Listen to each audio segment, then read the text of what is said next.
1-yanvar 2026-yilni ham boshlab oldik.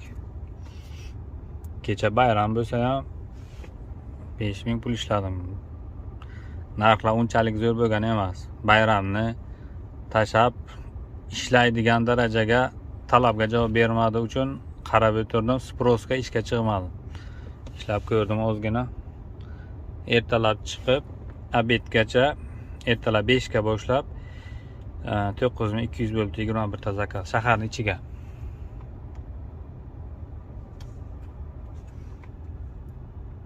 Tarif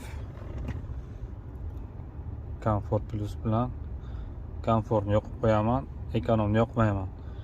Papuchik zakaz bermaslik uchun. Papuchik zakaz ancha arzon chiqadi.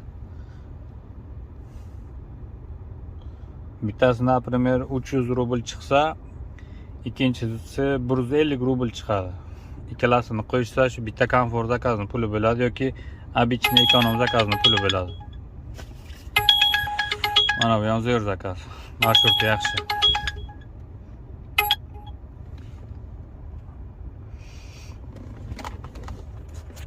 Xudo xohlasa endi boshlaymiz ishni.